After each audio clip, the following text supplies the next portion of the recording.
Welcome back, guys, to race 2 of our round 4 of the Project Cars Variety Championship.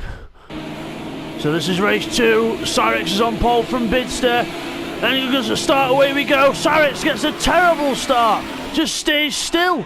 Everyone else absolutely just mobs him down towards the first corner. We're looking at Bidzster at the minute. We'll just go back to mid-pack so we can see everyone go through the first corner. Careful into here, boys. Blakeney and Jay Hewson contact, off into the wall.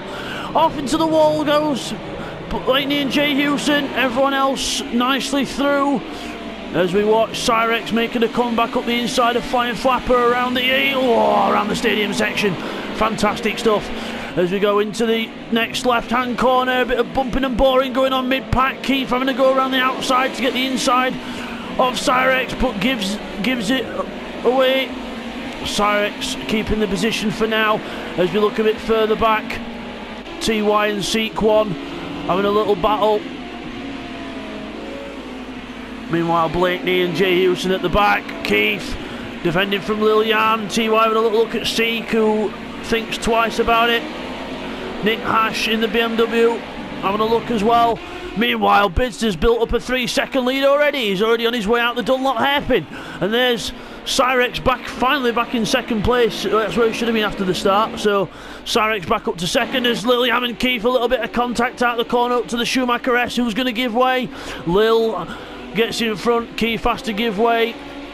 As Lil goes onto the gravel, that's going to be Keith's opportunity to close up, I think. We'll see what happens into the next section. Meanwhile, Cyrex is still in front of Flapper up ahead. But now the Lillian stays in front of Keith. There's Seek hoping for a better result in this one after literally trying to drive on his roof in the last race. So hopefully he'll be able to close up. There's Jay Hewson after the incident with Blakeney, and also because Jay Hewson has swapped to a Mercedes in this race because he fell out with the Sierra, because he's actually swapped cars and teams aren't supposed to swap cars, or people aren't actually supposed to swap cars once they've committed to it for the 3 races. Unfortunately, there will be no team points for Team Yellow, but they've only been showing up one at a time anyway this season so far. Unfortunately, it's just due to certain circumstances, but hopefully see both Team Yellow cars on the track next week. Here's a quick replay of the start of what happened between Blakeney and Jay Hewson. You see Blakeney coming there, doesn't even turn, going wide, didn't realise Jay Hewson were there, and they both take each other off, bang, into the wall, and then they both have to rejoin from there. As we come down the straight, and there's Seek making a move on Keith in the Sierra, but then on Neil, because Neil's back for this one. Neil wasn't in the first race because he had a family emergency, couldn't quite make the first race, but he's back on track now and racing hard, and he's in the Mercedes that Keith chose. I think he's had a little look at his teammate there, and I don't know if there was contact or not, but Keith's been pushed out, so down to 7th place goes Keith. So we'll get a replay with that. Here's a replay of what happened between the 2 Team Black cars that we saw off camera. So it's TY behind, so Keith's on the right, he just slows right down. It's like he'll let Neil through, but then I think he was a bit too generous because he let TY go through as well. And as we join back from the replay, Seek's having a little look at Keith now. He's up the inside and to the left. Is he going to be able to make it stick? Keith gives him a little bit of room. And TY's having a look at Neil also, but Keith stays in front of the Sierra that looks very, very out of control here. But TY and Neil ahead, very close down towards the hairpin at the bottom of the hill, down to the Dunlop hairpin. Into Dunlop, round, whoa, so close, a little twitch for Neil, and TY says thank you very much, that's all I need. And through he goes, so TY up to 5th place, Neil demoted to 6th. Seek 1 looks like he's going to be 6th with the power of the Sierra if he can get a good run out of here and get a good run onto the next straight as well. Meanwhile, a bit further back, oh no, we've got Lillian off the track. Lillian's off the track, he's reversing back through the gravel to try and get going. I'll tell you something that would not happen in real life. You would just beach the car right there and then. So he's just struggling to rejoin a bit, but hopefully he'll get rejoined. There he goes, so we'll get a replay on what happened to Lil. Here's a replay of what happened to Lillian on lap 2 as we come up to the Schumacher S. goes onto the curb, turns in, and on the curb the car drifts sideways. Oh, did very well to hold that over the bumps, and then over more bumps, and then gets the power on her, and then the car hits another bump, and then round off into the tyre wall. And coming back from that replay, we've got Neil and Seek having a battle here. Seek looking at the inside into the chicane. Is he going to make it? Oh, contact! Bang! Both cars hit each other. And oh, Keith says, "Get on and join in." He gives Seek a nice little punch round as well. So Seek recovers there, and there's RZR. So there's Seek recovering. Let's see where he recovers when the camera resets itself. Oh, he's all the way back down in 12th place. Blakeney's got ahead, and contact between them two into the next corner as well. Oh, it's all happening for Seek in this one. Terrible weekend for Seek, but he's getting. Here's a replay of what happened between Neil and Seek on the second lap. So on board with Seek, up towards the chicane, goes to the right. Neil's coming across to the outside. Doesn't think that Seek's going to come up the inside. Seek brakes and bang, hits the side of Neil, and then as he tries to rejoin, Keith has nowhere to go but into him. And now we're waiting for a gap in the traffic, but we're just going to turn left and rejoin down the escape road. I do admit that was a bit of a last-minute dive from Seek there, but he's getting going. He's getting back going. So as we look at Neil Farmack now, who's got a bit more of a lead over RZR now. So Neil unlucky in that, so to fall back down those positions, but he's got a little nice gap over RZR. So hopefully that'll not pressurise him too much, and he'll be able to focus on the road ahead. Keith in 6th place, making up some places after that. Stevie back down to 7th. Jay Hewson in 5th place, and he's well, it was a new Mercedes that he was in, but it doesn't look very new anymore. So looks like he's having just as much with the trouble with the Mercedes than he did with the Sierra, but we'll see how things pan out through the race. As we have a little look at our leaders now, there's Bidzster in the lead, 2.2 to 2 seconds in front of that man behind him, Cyrex, coming through the chicane very sideways, both of them pushing very hard. There's Flapper in 3rd place, so it's all Sierras in the top 3. Obviously this GP circuit with a few more of the extra straights is really falling into the Sierra's hands in this one, as Bidzster slides the car around that right hand corner onto the back straight, onto where the kink is. Flat out through the kink. As we look back at Blakeney catching up to RZR, so he's Blakeney's passed Nick Hash as well. So Nick Hash with quite a second-hand looking bonnet on that BMW M3. It's a good car, the M3, just not a very popular choice in this one because of the outright pace needed for and top end speed needed for the Nurburgring. But hopefully that BMW will be better on the Nordschleife as the Sierra proves how to handle a bang. Oh, massive contact there. Blakeney loses the back end. Nick Hash had nowhere to go there, and then just one of them almost mounts the wall. So can't believe that Nick Hash is off the road again there. So is it Nick Hash? I think it is. The camera can't be there. He's really yeah, that car does not look like a BMW M3 anymore. It looks like a compact. But yeah, back down to 13th for Nick Hash, so unlucky there. It wasn't anyone's fault, that was just Blakeney lost control of the car and Nick Hash was just in the wrong place at the wrong time. Oh, look at the state of that BMW, looks awful. Whereas now we've got Neil in 8th place. So Neil's gone back down to 8th.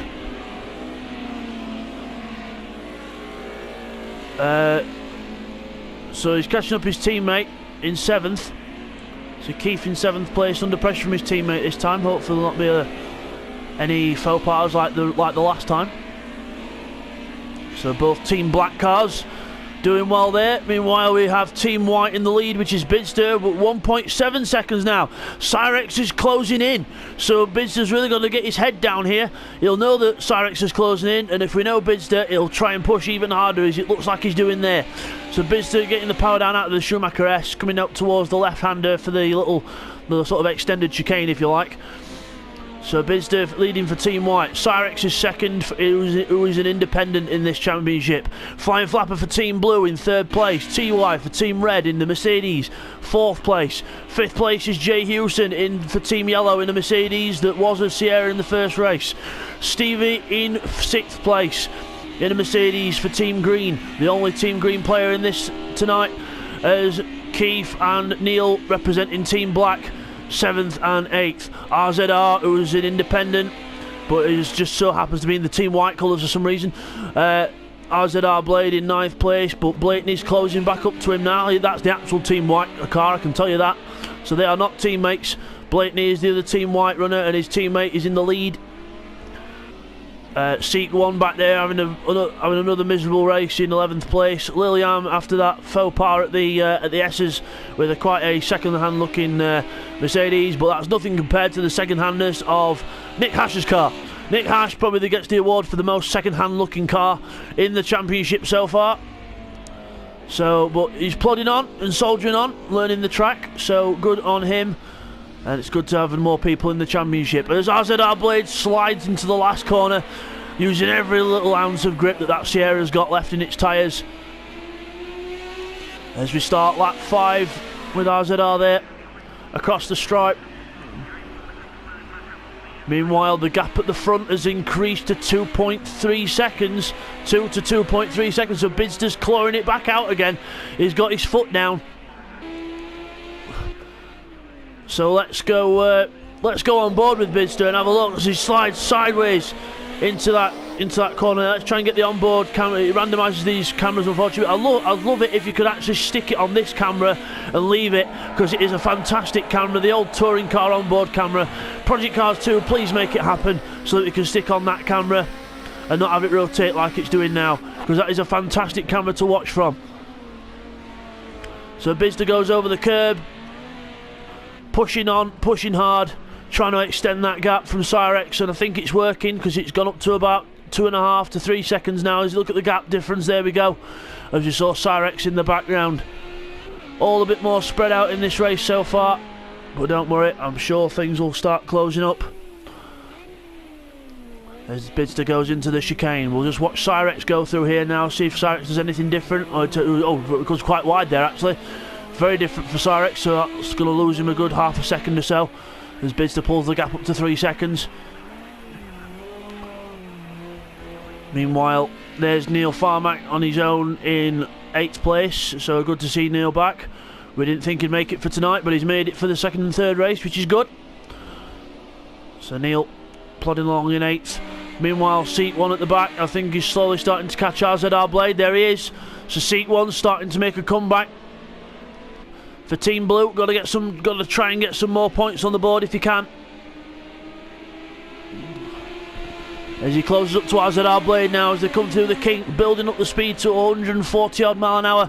Onto the brakes, into the chicane. RZR going defensive. Seek having a little look around the outside, but that's not going to work. RZR's over the curve, he's lost momentum, but both cars get them squared off and get the power on as quick as they can. Seek no way through yet. RZR slides into the corner, goes up and then Seek sees an opportunity up the inside and takes it, and they're going to be side by side onto the stripe now. As they're still side by side down towards the first corner, this will be decided on the brakes. Who's going to have the bravery to go on the brakes first? Seek's on the inside line, which will help him out as well as he locks up a little bit under brakes into the corner, and Seek, I think, has just about got the job done. He's got to get on the inside for this next corner, and yes, Seek has just got the job done. Good move there by Seek. Saw a good opportunity up the inside when RZR went wide and sticked his nose in and never looked back. So well done to Seek 1 there. A fantastic move on RZR Blade. Meanwhile, Cyrex there, still 3 seconds, almost 3.5 seconds now behind Bidzster. So Bidzster really in the zone now, pulling out the gap. There he goes. Round the long right-hander, the little kink, and then onto the brakes into the chicane. Let's watch him through here as he go. Oh, wide for Bidzster. A mistake from Bidzster. Oh, now that's going to put the scales back in the favour of Cyrex.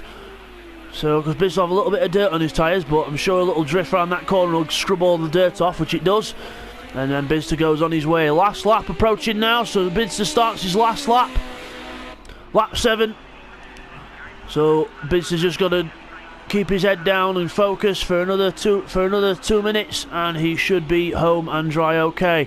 Meanwhile, Jay Hewson now under attack from Stevie. Stevie's closed up to Jay Hewson.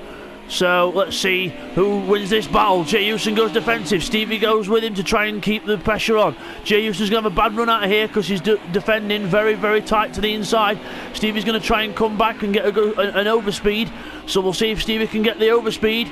I think he's just got a slight overspeed there as they go across the stripe. Down towards the hairpin at the bottom. Who's going to be the bravery? Who's going to have the bravery? Jay Houston's on the inside. Stevie's later on the brakes. But he's going to have to go wider, leave room for Jay Houston, which he does. And has to fall back in, but he goes the other way to try and get a better run through this next section. But no, both cars know what the other one's going to do. And Jay Houston fends off Stevie for another couple of corners.